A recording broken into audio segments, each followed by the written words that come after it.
Hey guys, welcome to the Nightcity Netrunner, and today we're back with another video regarding the game you will be playing a lot in upcoming days. Before we begin, I suggest you should consider subscribing, and you can always unsubscribe later on if you're not interested in gaming anymore. A lot more videos are coming up and you probably don't want to miss them.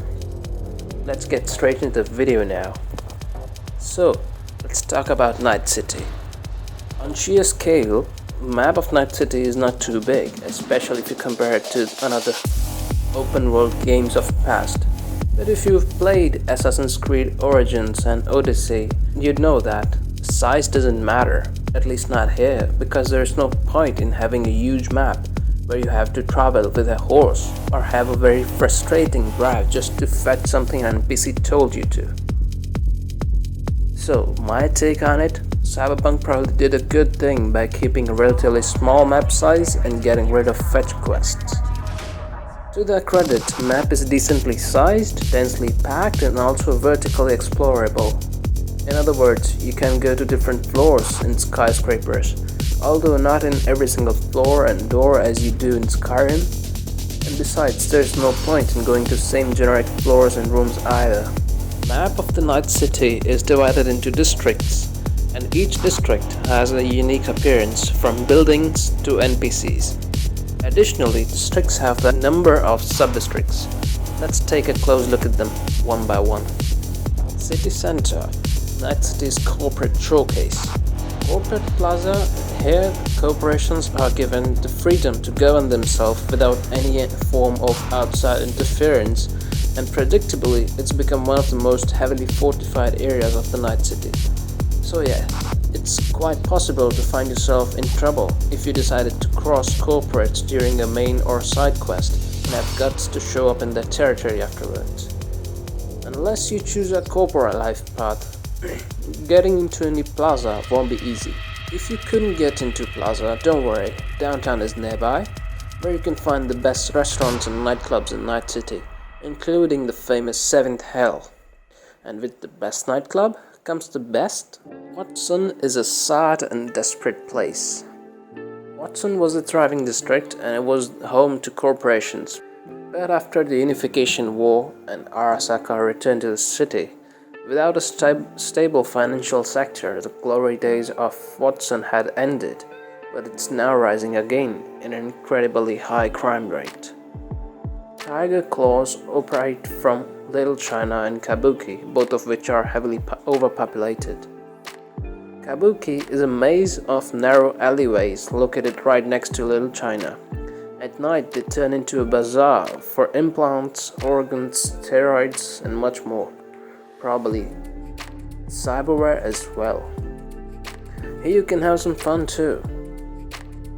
Arasaka Waterfront on the other side is off limits to anyone who is not an employee. But if you visit Arasaka Waterfront, do it only if you're armed to the teeth. Westbrook is considered by many to be the best place to live and have fun in Nightcity. North Oak is the place where richest of all live. Nowadays, it is considered the most beautiful neighborhood in all Nightcity, whereas Charter Hills, well, it's for those who can't afford North Oak, but still want to enjoy the security of Westbrook and nightlife of Japantown. Westbrook citizens have their own sort of visual language and visual style. Japantown, which is the entertainment hub of the Nightcity, but should you head there, keep a heavy wallet. It has nightclubs, love hotels, hostless clubs, and you name it. One particular club called Clouds is known as being the place that can fulfill any desire. Here you may find some of the most powerful crime families hanging out, so keep your eyes peeled and probably get out without starting a gunfight. Haywood is a neighborhood of contrast. Haywood is home to both the decadent and deprived. Northern area of the district that has Wellsprings and the Glen sub-district play home to trendy skyscrapers and scenic parks such as Reconciliation Park. But go south and you'll start finding slums and crime-ridden alleys. Haywood is home to large Latin American society. There is also Vista del Rey, where you can find many markets and buy some cool guns perhaps, if you have the cash for it. But keep in mind that gangs such as 6th Street and Valentino's have claimed many poor areas of Haywood, and that includes Vista del Rey. Pacifica could have been Nightcity's money-making vacation resort, but you can see how that turned out. The Voodoo Boys, a techno-mystical group of netrunners, made this place base of their operations, and they are at war with animals. Where there are gangs, there is some black market for them. Pacifica houses marketplaces of goods, including weapon, clothing, and maybe even some cyberware. Keep your eyes out for that.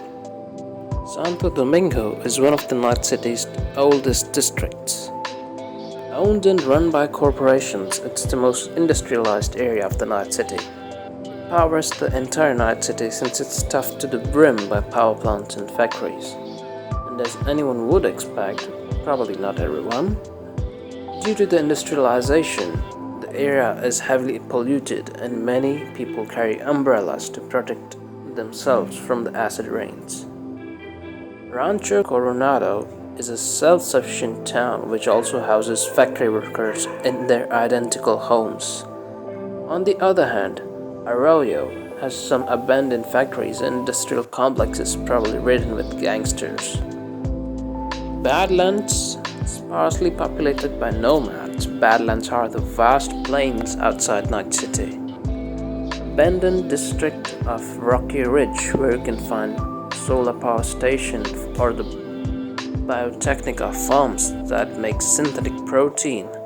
However, Badlands also have nomads that keep their own community running. You may make some friends here, or enemies perhaps, and away from the reach of gangsters. It probably connects space centers around the Earth, and there are a couple of these centers, and the most notable of those is Crystal Palace, a vacation home for the richest. There is also High Rider Colonies, which is an independent human nation. So yeah, there is a lot of space in Cyberpunk. It's just out of our reach.